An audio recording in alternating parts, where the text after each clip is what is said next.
Hello दोस्तों, आप देख रहे हैं यूट्यूब चैनल टेसी पॉइंट। आज जो यूपी जेल वार्डन का पेपर हुआ है सेकंड शिफ्ट का, उसी की हम आज हिंदी का सॉल्यूशन लेकर प्रस्तुत हुए हैं। तो सेकंड शिफ्ट की ये हिंदी का पेपर का पूरा सॉल्यूशन हम यहाँ पर प्रोवाइड कराएंगे। इसके बाद हम जीएस, मैथ और रीजनिंग का भी प्रोवाइड कराएंगे। तो देखते हैं क्वेश्चन। तो यहाँ पर सबसे पहला क्वेश्चन था, त्रिलोचन शास्त्री को हिंदी अकादमी का सलाहकार सम्मान कब प्रदान किया गया। तो ये थोड़ा हार्ड क्वेश्चन था। इसका आंसर जो हो जाएगा वो हो जाएगा 1989 टू 1990। अब देखते हैं अगला क्वेश्चन। भारतीय संविधान के अनुच्छेद 210 में निर्देशित है। तो यहाँ पर ऑप्शन दिए गए थे, संसद में प्रयुक्त होने वाली भाषा के बारे में, विधानमंडल में प्रयुक्त होने वाली भाषा के बारे में, राज्य की राजभाषाओं के बारे में, संघ की राजभाषा के बारे में। तो यहाँ पर इसका जो राइट आंसर होगा वो होगा विधानमंडल में प्रयुक्त होने वाली भाषा के बारे में। अगला प्रश्न है, निम्नलिखित किस वाक्य में अकर्मक क्रिया का प्रयोग हुआ है। तो यहाँ पर मैं सोता हूँ, मैं पीता हूँ, उसने पीटा, उसने खाई। तो यहाँ पर जो अकर्मक क्रिया मैं सोता हूँ में प्रयोग हुई है, तो ऑप्शन नंबर ए इसका राइट हो जाएगा। अब देखते हैं अगला प्रश्न, माँ की बहन संबंध को बताने वाला एक सार्थक शब्द। तो माँ की बहन जो है होती है मौसी। तो ऑप्शन नंबर बी राइट हो जाएगा। अब देखते हैं नेक्स्ट क्वेश्चन, क्वेश्चन नंबर 5। रस से भरा विग्रह का समासिक पद इनमें से कौन सा है। तो रस से भरा यानी कि रस भरा। तो ऑप्शन नंबर डी इसका राइट हो जाएगा। अब देखते हैं अगला प्रश्न, निम्नलिखित में समुदायवाचक विशेषण है। तो इनमें सामुदायिक विशेषण जो है वो है चारों। ऑप्शन नंबर डी राइट होगा। अब देखते हैं अगला प्रश्न, बहुत बड़ा चढ़ाकर कही गई उक्ति वाक्यांश के एक सार्थक शब्द चुनिए। तो इस ये जो बहुत बड़ा चढ़ाकर बात कहते हैं तो वो आता है अतिशयोक्ति अलंकार में। तो ऑप्शन नंबर डी इसका राइट होगा, अतिशयोक्ति। दिए गए पर्यायवाची शब्दों में से वाक्य में आए रिक्त स्थानों के लिए सही शब्द चुनिए। तिरंगा भारत का राष्ट्रीय, तो यहाँ पर ऑप्शन था निशान, पताका, चिन्ह, ध्वज। तो जो राष्ट्रीय ध्वज है भारत का तिरंगा। तो ऑप्शन नंबर डी राइट होगा। अब देखते हैं अगला प्रश्न, सन 1968 में किस साहित्यकार को ज्ञानपीठ पुरस्कार मिला था। तो ये जो पुरस्कार से रिलेटेड क्वेश्चंस हैं वे काफ़ी आए हैं ज्ञानपीठ पुरस्कार से रिलेटेड। तो इसका जो राइट आंसर होगा वो होगा सुमित्रानंदन पंत। अब देखते हैं अगला प्रश्न। तो यहाँ पर ये एक अनुच्छेद दिया गया था, आप यहाँ पर इसको पढ़ सकते हैं। हम यहाँ पर आपको इसका सीधा उत्तर बताएंगे, तो आप इसका स्क्रीनशॉट लेकर इसको पढ़ सकते हैं। और जो क्वेश्चन पूछे गए थे इस पूरे पैराग्राफ में से वो थे, निम्न में से कौन कल्पना और मानवीकरण की प्रवृत्तियों को भाषा में लिंग की उत्पत्ति का कारण नहीं मानता। तो यहाँ पर पैराग्राफ से जो पता लगेगा वह लगेगा आपको कि आर्नोल्ड नहीं मानते। अब देखते हैं अगला प्रश्न, भारतीय भाषा में लिंग विषयक चिंतन की परंपरा किससे प्रारंभ होती है। तो इसका राइट आंसर होगा पाणिनि।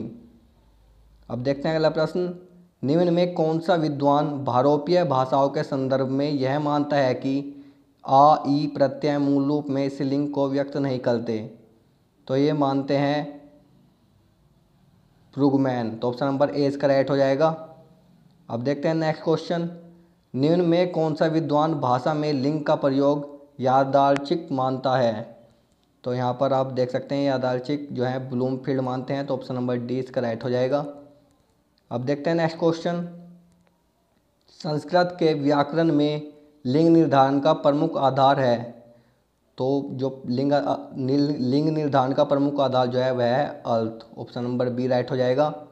अब देखते हैं अगला प्रश्न, नंददास इनमें से किस ग्रंथ के लेखक हैं। तो नंददास के द्वारा लिखी गई जो पुस्तक है वह है रसमंजरी। तो ऑप्शन नंबर सी इसका राइट हो जाएगा। अब देखते हैं नेक्स्ट क्वेश्चन, इनमें से कौन सा मालगोदाम शब्द के समास विग्रह का सही रूप है। तो मालगोदाम तो यानी कि माल के लिए गोदाम। तो ऑप्शन नंबर सी इसका राइट हो जाएगा। अब देखते हैं नेक्स्ट क्वेश्चन, दिए गए वाक्य के लिए अनावश्यक प्रसर्गों को हटाकर सही वाक्य छाटें। वह छत पर से नीचे को गिर पड़ा। तो इसके लिए हमें एक सही वाक्य छाटना था, वह छत पर नीचे को गिर पड़ा, वह छत में नीचे गिर पड़ा, वह छत से नीचे को गिर पड़ा, वह छत पर नीचे गिर पड़ा। तो इसका राइट आंसर जो होगा वह होगा वह छत से नीचे गिर पड़ा। तो ऑप्शन नंबर बी इसका राइट हो जाएगा। अब देखते हैं अगला क्वेश्चन, क्वेश्चन नंबर 18, लोकोक्ति और उनके सही अर्थ वाले जोड़े के विकल्प की पहचान कीजिए। तो यहाँ पर लोकोक्ति दी गई है तो यहाँ पर बहुत सिंपल वाली लोकोक्ति दी गई है। पंचों का कहा सिर माथे, यानी कि फैसला मानना। हमारी बिल्ली हमी से म्याऊं, यानी कि सहायता करने वाले पर रौब जमाना। सहज पके सो मीठा होए, यानी कि समय पर ही काम पूरा होता है। बीती ताहिब खिसरी दे जागे की सुखी नाई, तो बीती बातें भूलकर भविष्य की सोचें। तो ये सिंपल सा मिलान था जो आसानी से हो जाएगा। इसके बाद एक और लोकोक्ति और उनके सही अर्थ जोड़ने वाले विकल्प पहचान कीजिए। तो ये भी सिंपल ही था। इसमें था गंगा गए गंगादास, जमुना गए जमुनादास, तो यानी कि सिद्धांतहीन व्यक्ति। खिमियानी बिल्ली खंबा नोचे, यानी कि अपनी असफलता पर खींचना। का चरखा जब खुली सुखाने, समय के बाद सहायता मिलना। ते पाँव पसारिए जिनी नवी सैर, जितनी लंबी शोर, तो आय के अनुसार खर्च करना। तो ये भी सिंपल था। अब देखते हैं क्वेश्चन नंबर 20। केंद्रीय हिंदी निदेशालय की स्थापना कब हुई? तो केंद्रीय हिंदी निदेशालय की स्थापना सन 1960 को हुई थी, तो इसको आप याद रखें। अब देखते हैं नेक्स्ट क्वेश्चन। निम्नलिखित में से सही वाक्य की पहचान कीजिए। तो यहाँ पर दिए गए हैं, वह देर से सोकर उठा, देर में सोकर उठा, वह देर के साथ सोकर उठा, वह देर तक सोकर उठा, वह देर को सोकर उठता है। तो इसका जो राइट आंसर होगा वह होगा वह देर तक सोकर उठता है। तो ऑप्शन नंबर सी इसका राइट हो जाएगा। अगला प्रश्न है, निम्नलिखित में बहुवचन शब्द है। तो यहाँ पर बहुवचन शब्द जो है समाचार है, तो ऑप्शन नंबर डी राइट होगा। अगला प्रश्न था, निम्नलिखित में कौन सा स्त्रीलिंग शब्द है? तो इनमें स्त्रीलिंग शब्द जो हो जाएगा वह हो जाएगा लौंग। अगला प्रश्न है, निरंतरता बोधक संयुक्त क्रिया का उदाहरण है। तो यहाँ पर निरंतरता बोधक जो यहाँ पर आप देख सकते हैं, दे डालो, पानी बरसने लगा, बरसता रहता है, पा लिया। तो जिसमें निरंतरता का बोध होता हो, यानी कि कोई काम निरंतर हो रहा हो। तो यहाँ पर दे डालो में कोई निरंतरता का बोध नहीं है, पानी बरसने लगा में भी नहीं है, लेकिन बरसता रहता है, तो इसमें निरंतरता है, तो ये राइट होगा। अब देखते हैं नेक्स्ट क्वेश्चन। निम्नलिखित में कौन सा पुल्लिंग शब्द है? तो यहाँ पर खटमल जो हो जाएगा वो पुल्लिंग शब्द है, तो राइट आंसर हो जाएगा। अब देखते हैं अगला प्रश्न। निम्नलिखित में से सही वाक्य की पहचान कीजिए। तो यहाँ पर सही वाक्य की पहचान करनी थी। तो यहाँ पर दिए गए हैं, दुश्मन ने गोले और तोपों में आक्रमण किया, दुश्मन ने गोलों और तोपों से आक्रमण किया। तो इसका राइट आंसर जो है वो सेकंड ही हो जाएगा, दुश्मन ने गोलों और तोपों से आक्रमण किया। अब देखते हैं नेक्स्ट क्वेश्चन। रानी केतकी की कहानी के लेखक हैं। तो रानी केतकी की कहानी के लेखक जो हैं वे हैं सैयद ईसा अल्लाह खां। अब देखते हैं अगला प्रश्न। जिसके द्वारा कर्ता कोई काम करता है उसे क्या कहते हैं? तो जिसके द्वारा कोई काम करता है, तो करण के द्वारा काम करता है, कोई भी करता है, तो ऑप्शन नंबर 20 का राइट होगा। अब देखते हैं अगला प्रश्न।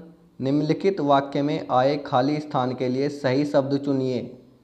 माँ ने बाजार से खरीदें, जलेबियाँ खरीदें, ये तो नहीं होगा। साड़ियाँ खरीदें, ये भी नहीं होगा। एक छाता खरीदें, ये भी नहीं होगा। बहुत कुछ खरीदें, तो ऑप्शन नंबर डी इसका राइट होगा, माँ ने बाजार से बहुत कुछ खरीदे। अब देखते हैं अगला प्रश्न। कुंवर नारायण को ज्ञानपीठ पुरस्कार किस वर्ष प्रदान किया गया था? तो ये भी ज्ञानपीठ पुरस्कार से जुड़ा हुआ ही क्वेश्चन है। तो इन्हें पुरस्कार ये प्रदान किया गया था सन 2005 में, तो ऑप्शन नंबर 20 का राइट होगा। अब देखते हैं अगला प्रश्न। निम्नलिखित में से कौन सा कामदेव का पर्यायवाची शब्द नहीं है? तो यहाँ पर मनोज भी इसका पर्यायवाची है, अनंग भी है, सन्मत भी है, लेकिन नीलय जो है वो पर्यायवाची नहीं है, तो ऑप्शन नंबर डी इसका राइट होगा। अब देखते हैं नेक्स्ट क्वेश्चन। हिंदी अकादमी सलाहकार सम्मान की पुरस्कार राशि है। तो हिंदी अकादमी सलाहकार सम्मान की जो पुरस्कार राशि है वह है 5 लाख रुपए, तो ऑप्शन नंबर डी राइट होगा। अब देखते हैं अगला प्रश्न। निम्नलिखित में से कौन सी रचना नरोत्तम दास की है? तो नरोत्तम दास की इनमें से जो रचना है वह है सुदामा चरित्र, तो ऑप्शन नंबर ए राइट होगा। अब देखते हैं अगला क्वेश्चन नंबर 34। निम्न में से पुष्टमार्गीय भक्ति संप्रदाय की स्थापना किसने की? तो ये पुष्टमार्गीय भक्ति संप्रदाय की स्थापना जो है वह वल्लभाचार्य ने की थी, तो ऑप्शन नंबर डी इसका राइट हो जाएगा। अब देखते हैं अगला प्रश्न, निम्नलिखित में कौन सा गुणवाचक विशेषण नहीं है? कौन सा गुणवाचक विशेषण नहीं है? तो यहाँ पर दिया हुआ था सच्ची बात, इसमें भी गुण प्रकट हो रहा है। गुलाबी रंग, इसमें भी हो रहा है। गोल आंखें, इसमें भी हो रहा है, लेकिन मनो अनाज में नहीं हो रहा। तो ऑप्शन नंबर बी राइट हो जाएगा। अब देखते हैं अगला प्रश्न, निम्नलिखित वाक्य में आए खाली स्थान के लिए सही शब्द चुनिए। उद्यमी कभी भी हाथ पर नहीं बैठते हैं, तो हाथ पर हाथ धरे नहीं बैठते हैं। तो ऑप्शन नंबर सी इसका राइट हो जाएगा। अब देखते हैं लास्ट क्वेश्चन, कोई आया था वाक्य में कौन सा सर्वनाम भेद का प्रयोग हुआ है?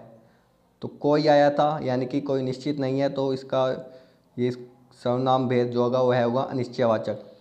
तो यो था हिंदी का क्वेश्चन पेपर जो यूपी पुलिस जेल वार्डन के लिए हुआ था। तो अगर आपको ये वीडियो पसंद आई हो तो लाइक करें। हम इसके बाद जीएस, मैथ और रीजनिंग का भी पेपर डालने वाले हैं।